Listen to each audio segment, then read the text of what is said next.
Hi, I'm going to start a new series of videos today whose purpose is to give you a brief overview of chess openings. And we're going to start with the Budapest Gambit. After d4, knight f6, c4, black plays e5, offering up a center pawn. White is advised to take the pawn because declining it leads to a pretty equal position.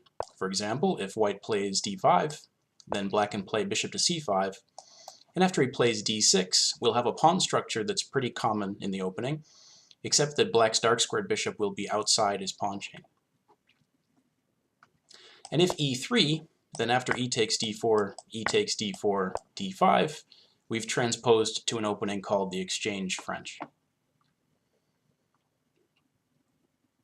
So as I said, what white should do here is accept with d takes e5, and black has two options, knight to e4 and knight to g4. Knight to e4 is called the Faharovich variation, and I think has fallen out of favor because of the move 4a3. What we're going to look at today is the Budapest Gambit, which is knight g4. Alright, so this is our starting position, and white has a few options here. I'm going to look at the options I think are less good first, and address the ones I think are the best near the end of the video. One thing white can do is play e4, basically ignoring black's threat to retake his pawn, after which black retakes on e5, and white can play f4, kicking this knight away and taking a bunch of space in the center and on the king side, and he still has his queen side space. And after knight e to c6, for that reason it's clear that white has a space advantage. But in exchange for that, black has some weaknesses he can work on. In particular, by moving his f-pawn, white has weakened the dark squares in the center and around his king. And often in this position, to avoid a black bishop to c5, which would begin to exploit that, white plays bishop to e3, and this allows black to use an idea whose purpose is to make the white pawn structure even weaker than it is now. It looks a little bit silly. The idea anyway is queen h4 check. And of course white will play g3, and then black would like to retreat his queen to e7, and the idea is that these pawns are even farther from the white king now than they were a second ago. But black can't put his queen on e7 right now, or at least it's pretty awkward to, because the bishop on f8 hasn't moved.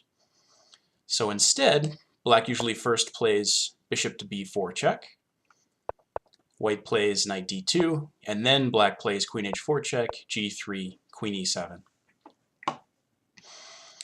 I've had one or two games in this variation, and if I remember correctly, what I tried to do was challenge white's dark squared bishop from c5, trade off the bishops at some point, end up with a black pawn on a5, a knight on a6, and I'll even put the queen on c5 and potentially trade the queens along this diagonal as well, and then put my queenside knight on c5. And with the support of the a5 pawn, I have effectively an outpost on c5 and I have my knight on c6, which turns out to be pretty good compensation for the space disadvantage.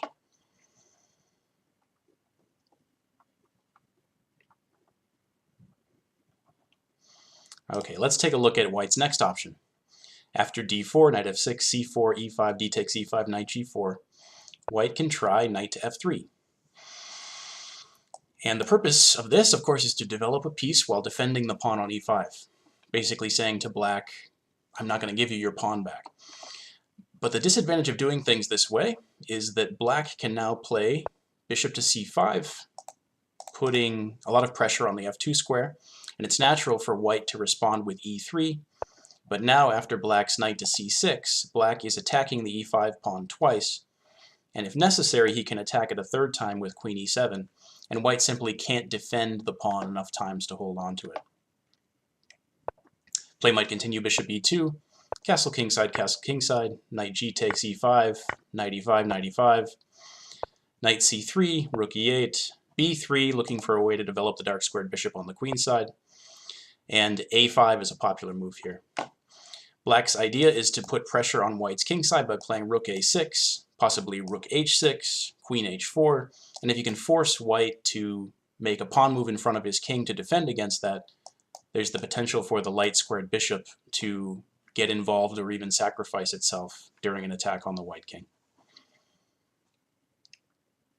This position, of course, is not bad for white, but I think it's nowhere near his best option. So let's go back again.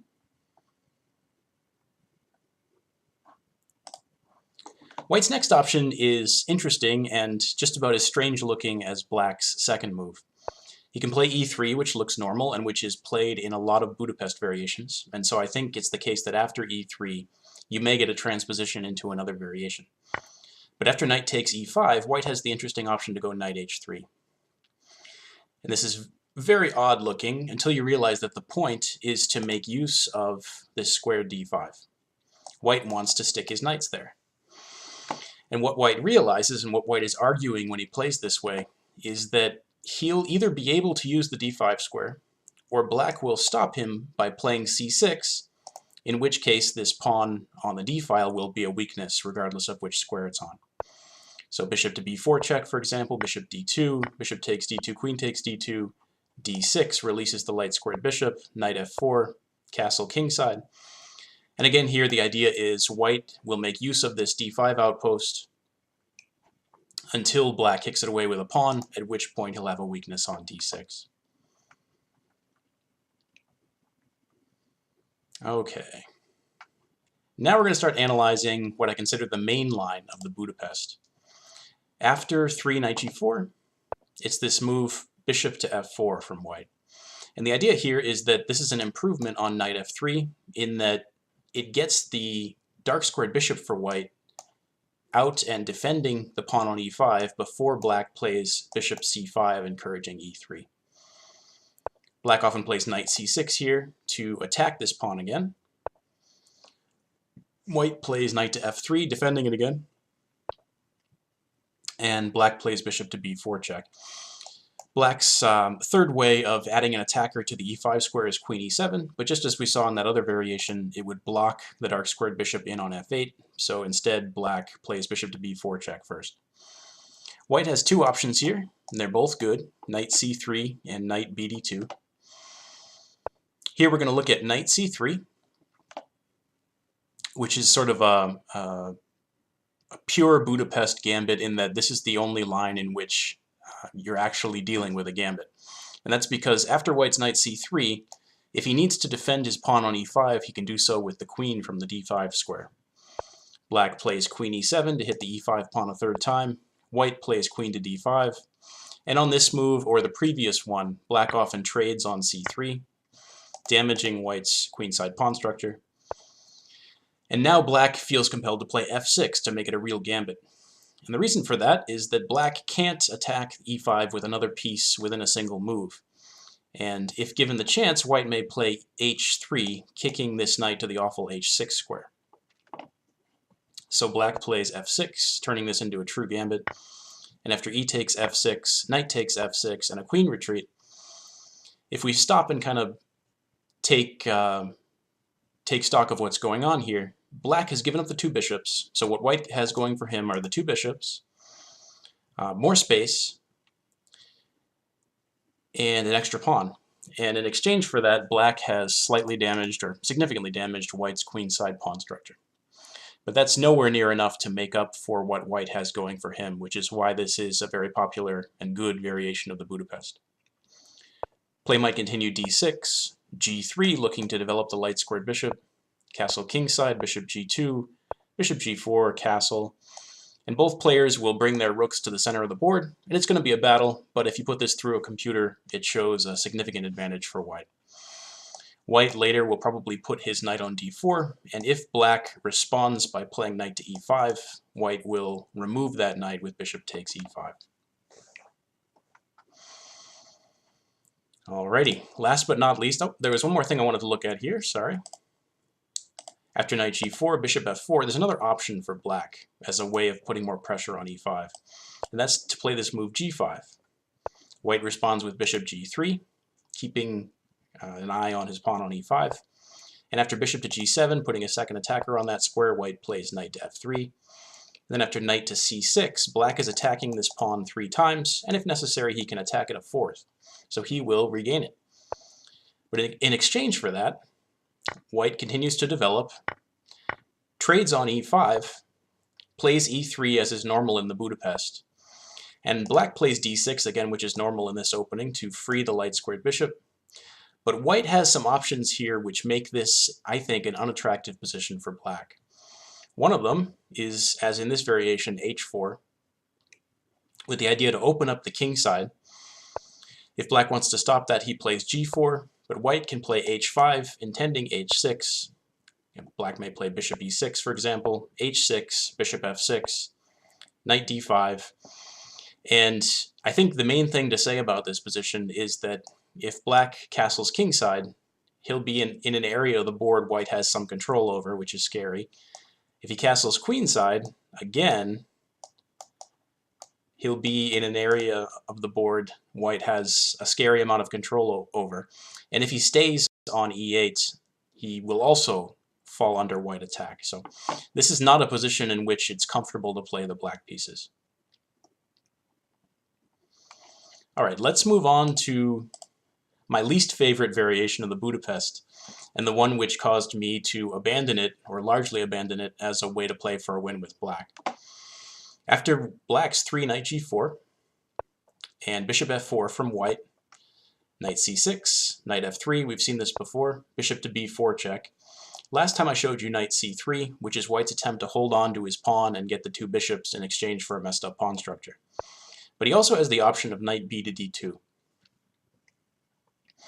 And the problem with this variation is that if white plays normally, he ends up with a slight advantage without really anything on the other side, without any counterplay for black.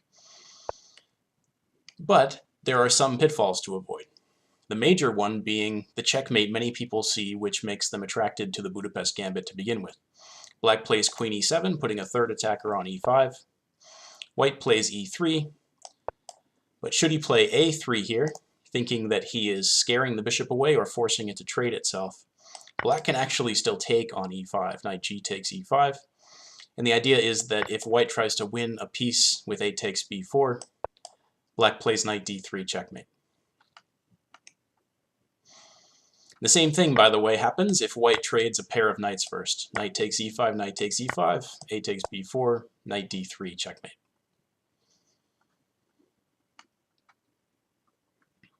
So white plays e3 instead. Black regains his pawn. White trades a pair of knights, develops the bishop to e2. Black castles, white castles. And now that white's king is out of the way, there's no more absolute pin along this diagonal. And if the white knight gets a chance to move out of the way, the bishop will end up as a target on b4. And what I mean by a target is something white can attack as he gains space on the queen side. So he'll play a3, and of course if the bishop then goes back to a5 or c5, he'll also get b4 with tempo. So black often takes on d2 here, and after queen takes d2, d6, freeing the light squared bishop. This is a pretty boring variation in which white has the two bishops and an easy minority attack in exchange for nothing. And I think I lost a game in this variation on the black side against someone who was lower rated than I am, because I tried too hard to play for a win from an equal position. There's not much black can do here, as far as I know, other than wait around and hope to defend against white's minority attack. All right, I hope that helped you learn more about the Budapest Gambit, and let me know if you have any questions. Thanks.